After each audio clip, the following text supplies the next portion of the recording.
Hello, my name is Justin Bright, and welcome to Kerbal Space Program version 1.2.2, in which I am attempting to make Kerbals a multiplanetary species. On episode 50, no less. 50. I can't believe I've put out this many. I've definitely kind of come a long way, you know? There's been a lot that we've gotten done in this career mode. There's still a lot more to do. We still haven't quite gotten our way out to Duna yet, but we do have a crew on the way. So for right now, we are launching a last little addition to the Moon Cache Base, which we have just finished assembling in the previous episode. Now, as you recall, the entire purpose of the Moon Cache Base is to make us some money, and this thing is intended to squeeze every last drop of money that I can get out of that. So the current crew capacity of, well, not capacity, but the current crew of the Moon Cache Base is about 12 kerbals. This is intended to double the capacity because the habitation that Moon Cache Base has right now is enough to give the current complement of about 12 kerbals something like 3 or 4 years of habitation.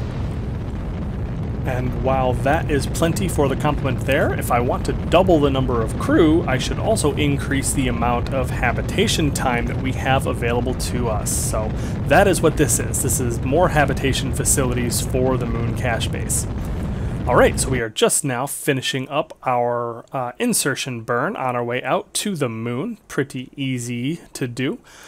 We've got this set up. You see we have an intercept trajectory where we are going to smash into the moon. And that's just so that we can kick off this transfer stage and let that hit the moon so that we clean up our orbital debris on the way out. Alright, so we have a nice little intercept trajectory coming in around the moon. Very nice. You'll notice that this thing is a pretty overbuilt sort of lander here. And we also have nice recoverability of the initial booster stage. Whoa! Shoot. Okay. So as I was saying, thank goodness, this is an incredibly overbuilt lander. You see it has 4 Terrier engines up here on the end, and lots and lots of fuel, lots of RCS. So we're going to be able to turn this around, but yeah, we're going to say that that's not an optimal intercept path and orbital insertion trajectory. That's not the best maneuver that I've ever done, but I think we're still going to be okay. Alright, so 1 kilometer per second of delta V later, we are back on target and making the initial part of our approach. Alright, so just now finishing that up, and you'll notice that I'm actually using the RCS there to polish off this burn. I think I'm using the big Space-Y 5-way RCS thruster so that I could do exactly what I'm doing here, which is using this thing to hover. Many of the designs that I've made in the past for these base landers have been kind of half-hearted attempts to do exactly what I'm doing right here. But you'll notice that I've actually got the fuel and the monopropellant and the control and, you know, not using a gigantic vehicle working all for me in this one. So I'm able to actually hover nicely along the surface, pointing completely straight up and down without any worries, without flopping all over the place, without freaking out and running out of fuel and that whole thing. We still have a little bit less than 500 meters per second of delta V, and that doesn't include the 1100 units of monopropellant that we have left, which is able to affect quite a bit of change on our velocity. So now we are just coming in, scrubbing off some of that horizontal momentum. Look at how nice that looks. Yeah, I definitely need to get lights set up. That needs to be a default feature of my bases from now on, because this looks fantastic and I can land at night and it's not like this huge problem. Alright, so we are just picking our landing site very carefully because, oops. Oh, that's right. So I'm pointed straight up and down, but the ground isn't. We're on kind of a nasty slope, I forgot. Oh, bounce. Oh, up we go. So what I'm trying to do is I want to get this nestled kind of in between those two ILMs, those inflatable storage modules.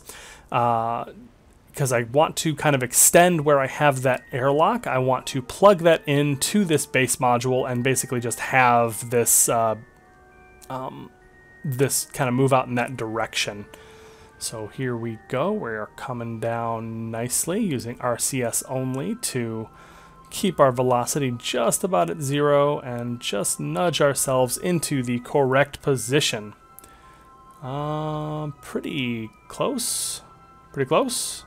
Let's save the game and fiddle with it a little bit more. Just a bit.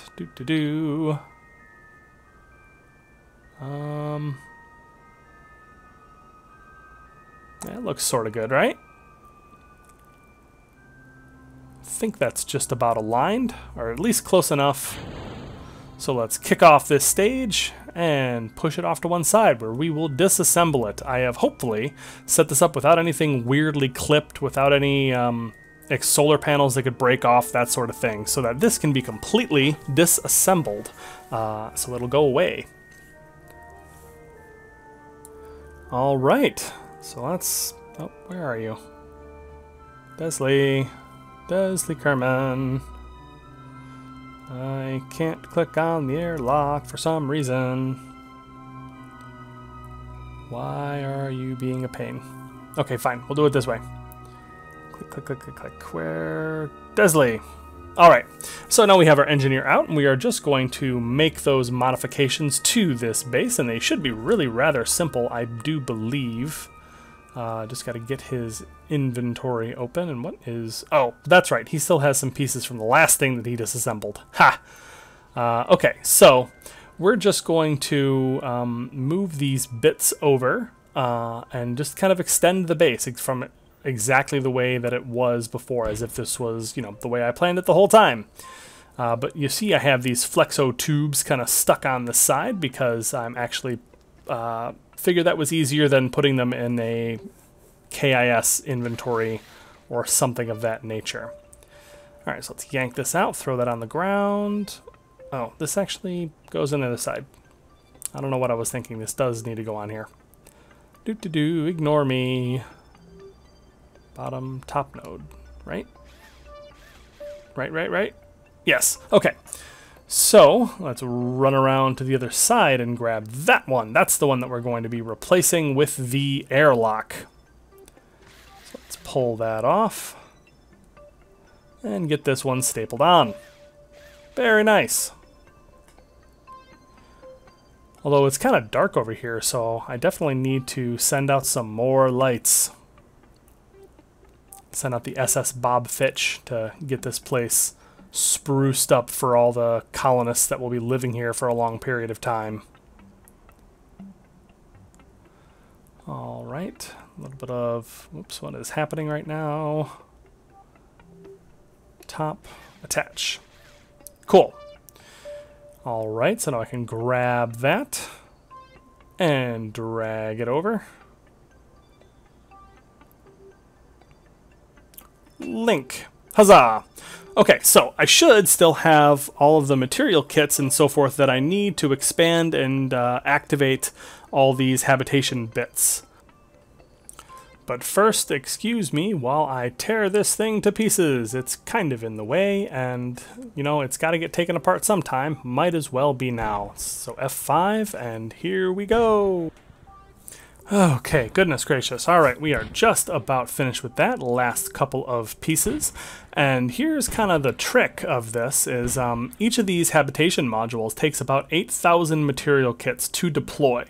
I didn't actually have enough, but I counted on the vessel that we were bringing over providing enough in disassembly to finish off the amount that we needed to get both of those things deployed. So there we go. Now start that habitat, 100% load, huzzah! Start hab quarters, start hab common. Yes, so we have a Kerbitat in the middle, a new hab quarters, and a new hab common, which gives us all three, and that gives us a pretty tremendous amount more habitation time. Take a little screenshot for posterity. It's very lovely looking, I think, if I do say so myself. Just could probably use a couple more lights, but other than that, this is looking good.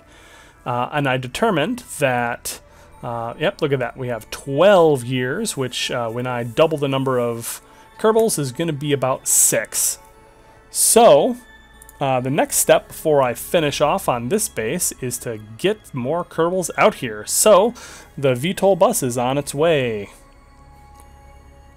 So I think this thing is fueled up enough. It's got about 1740 meters per second left of delta V in the tank. That should be plenty to just to get in orbit around Kerbin, I think. And it might end up being a funky orbit. We will have to see. Alright, but before we get too excited about that, we are going to hire us some new kerbals. Alright, so we are looking for some colonists, and it doesn't look like we have any at the moment, so let's go ahead. Colonist. I'm curious if courage... Oh, ha! You can actually make the cost of them negative. That's hilarious. If you make them incredibly cowardly and incredibly stupid, you could actually gain infinite money by hiring kerbals. Well, that's silly. Anyways, let's get... We want a total of 12. That's all we can send up on our crew transfer vehicle. But we would like a combination of male and female, and rather than... Oh, it looks like there is a random button, but rather than doing that, we're just going to hire 6 and 6 and make it super even.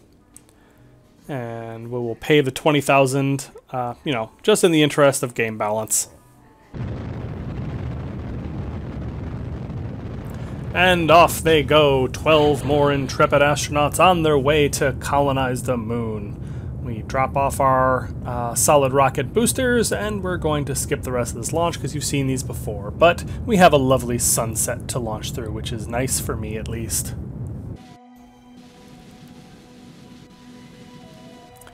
Alright, so we are on approach to the VTOL bus, which is currently in orbit, and this is the second of my crew transfer vehicles that I've actually docked up here and kind of left derelict in orbit. Learning from my lessons previously, I have equipped this one with solar panels so that, if nothing else, it is going to be alive next time that some Kerbal astronauts need it to get back home. Alright, so we are just on a very nice, slow and careful approach. Sliding on up. Gosh, the docking alignment indicator. I don't know how I would dock without it. Like, I've tried doing it just pure vanilla docking things, and even tried a couple different mods that do basically the same thing as this one, but the way that the crosshairs work with the big orange reticle and the prograde marker, it just makes so much sense to me. I highly recommend this mod for anybody who struggles with docking.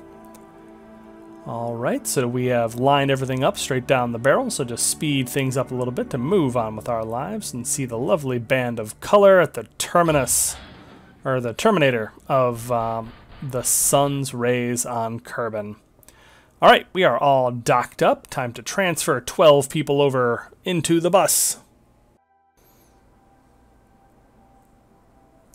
Alright, so we are all set up. We have our maneuver node. We have transferred over all of our crew, and our supplies are just about topped off. I just want to make absolutely certain that we have every last little bit of supplies that we can on the VTOL bus, because I do use it up every time, because it's actually not enough for this many crew. So one of these times I should probably expand the amount of supplies that this thing can hold.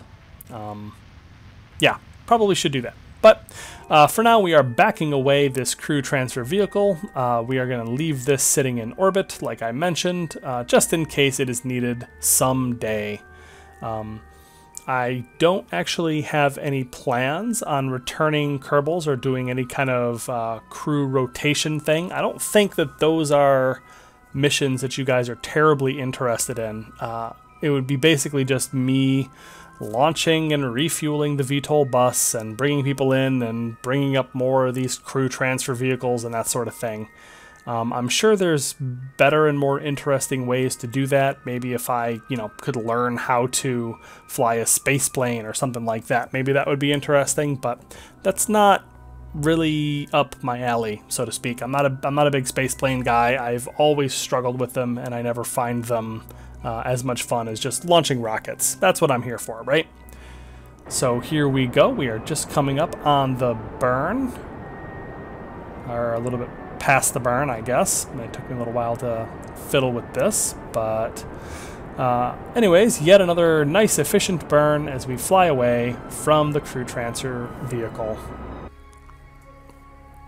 Alright, so we are on our final approach to the Moon Cache Base, which should probably get a better name than that, but, well, it is what it is. It is there to make us money, and that's all I'm concerned about.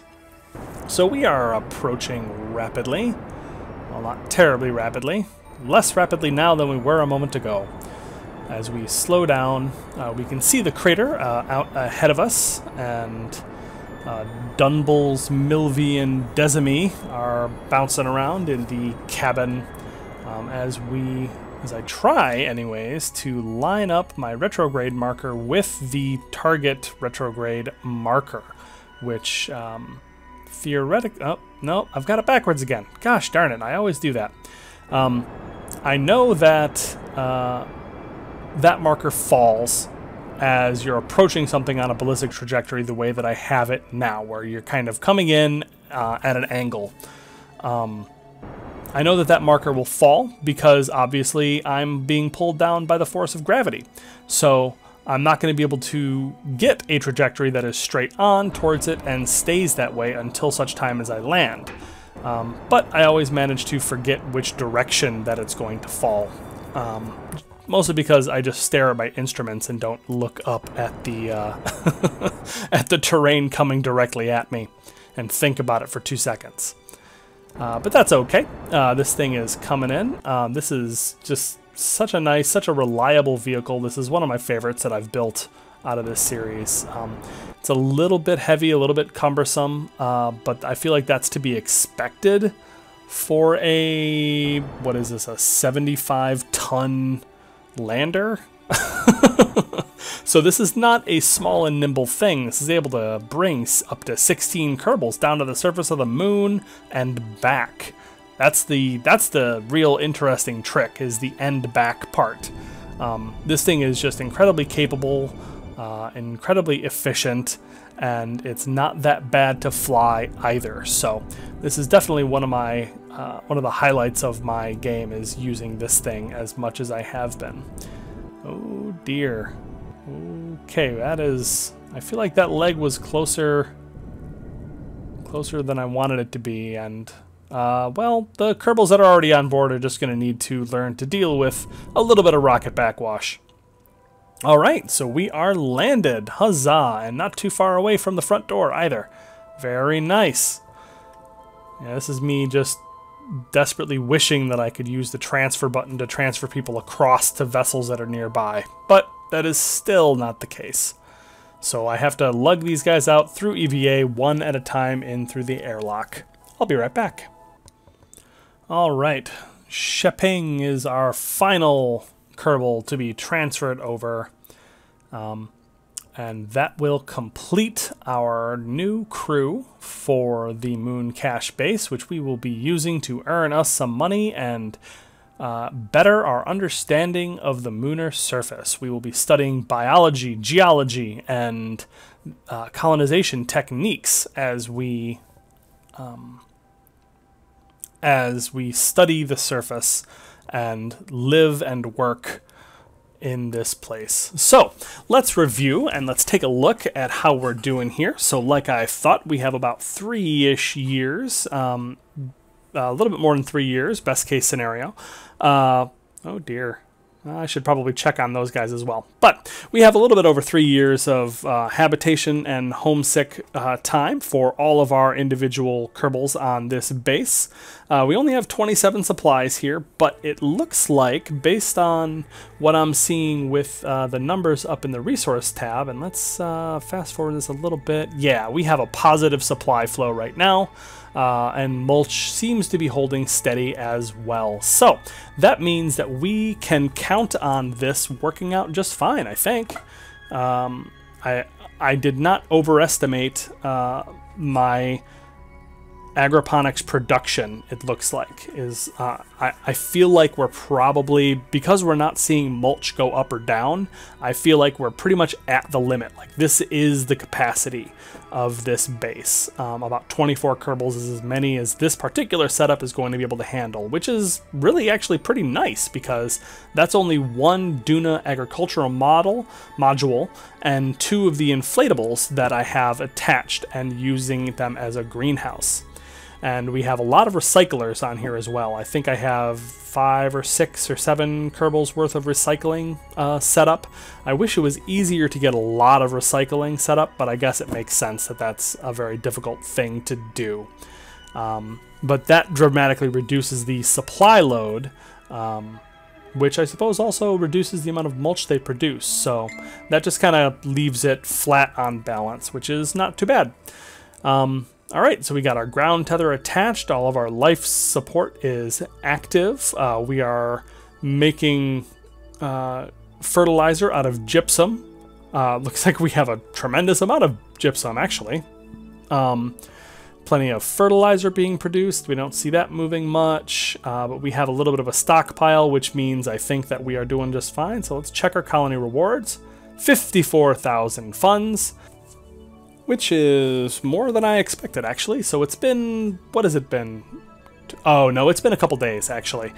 So that was about 3-ish days, as I recall, from the time that I initially set up this base. 3 or 4 days, something like that. I thought I did a test with that was exactly 1 day long and saw that it was 10,000 funds per day, but I'm very interested to see how this shakes out. Alright, so like I mentioned before, I'm just checking in on all my different base structures to see how they're doing, and just making sure that the Starlifter shuttle is on its correct path and trajectory and is going to make it in time, and etc, etc. Because sometimes things get a little wonky, but I think they've actually fixed that in the recent updates. But that's still a habit that I have, is to check, and make sure that you're on the right path. And everybody's wonderful here on life support. I'm basically just going down the list and clearing them out. Just clearing out all the nasty red expired from the supplies and electric charge and everything else. But yeah, looks like everything is kind of going lovely here. And based on the planetary logistics, we have plenty of resources. So I think what's going to be coming up next is I'm going to be expanding the Minmus operation that we have out here. I've been meaning to build the Minmus shipyard for a very long time, and I think it's finally time to start the launches to get that moving. I've spent a lot of time doing some designs on figuring out how we're going to land these things, transfer them out to Minmus, and then assemble them. It's such a huge operation, but I think we've finally got it all set up and planned. But that's going to have to take place next time, because we are all out of time. I will see you in the next episode.